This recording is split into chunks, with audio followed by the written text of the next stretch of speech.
Hello guys! Good morning here in Bahrain. Guys, magluluto kami ng sinigang na salmon. Yan. Ito ang salmon. And the gulay also. And the mustasa. Yan. And this is the Lagyan salmon. na natin ang ating. Pag malambot na yung dito na dito. Pag malambot na yung gabi guys, ito, lagisa na kasi kami kanina pa. Yun na namin na video. At pag naluto na yung gabi guys, ganyan, malambot na siya. Ayan. Yan. Isunod na natin ang kagulayan.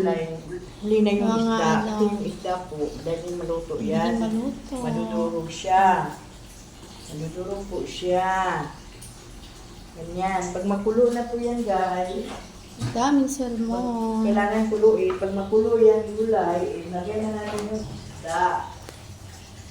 Lahan natin. Tapos, lahan natin ang panigang. Yan, si Chef John. Dito ako. Ayan. Ito muna guys. Ilagay na namin yung gulay guys. Ayan. Kasi mamaya ilagay namin yung isda. Tapos timplahan na namin. Pag kumulo na siya. Kasi madaling mag-ano yung mga gulay. Madaling Maluto ba? Pangit yung gulay na na-overcook. Hindi pa masyado nahiwa. Kulo-kulo lang. Yan, kailangan pakuluan. Pakuluan lang siya. Yan. Yung talong, okra, at saka yung sili paba. Hindi pa namin yan tinimplahan guys. Naglagay lang kami ng kunting asin para hindi. Kasi maalat na yung panigang mix eh. So, mag-aasin ka na, mapaalat yung ano mo. Mapaalat. Saka nadagdagan ng asin pagka may timpla na yung pag mailagay na yung nor cube saka isda. So ito yung ano namin, sinigang na salmon na olo, tsaka yung ano niya. Tsaka ito yung panigang mix ng gulay. So ngayon, kumulo na siya. Yan, pangit din po kasi yung masyadong malata na yung lutong-luto yung gulay, ganyan. So, ngayon, ilalagay ko na yung aming nor cubes. Yan. Lalagyan namin yung ano dyan, yung panigang mix. Then, isda. Yan, dinalawa ko na siya guys. Kasi marami. Ngayon, ilalagay na namin yung mix. Pag kunting kulo lang yan. Yan. Lalagyan natin ilagay yung isda. Yan.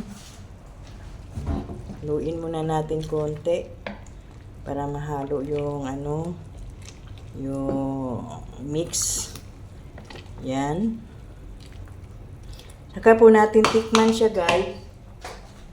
Ano lasa niya? Sana kayo sa kusina, medyo magulo. Ayan, saka natin siya tikman. Kung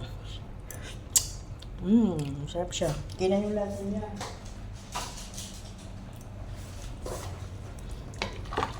Ayan. Lagyan lang natin ng konting salt.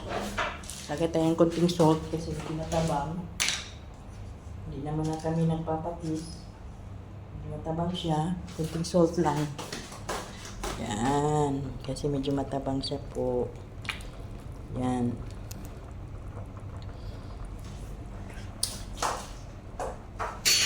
Sana tikman mo nga yung ano, asim. Lagay na po natin yung isda po. Yan. Kunting kulo lang to guys.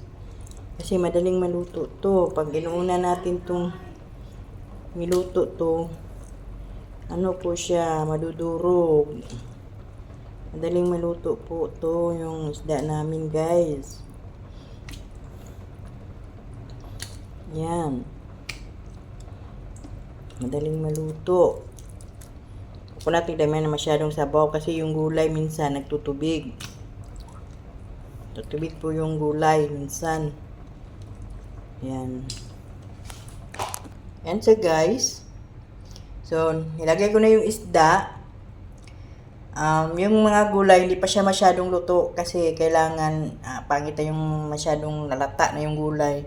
So, nilagay ko na yung isda. Mamaya takpan natin. Pag kumulo na siya, ilagay na natin yung mga dahon-dahon. Mga mga dahon, yung mga ano sa ibabaw.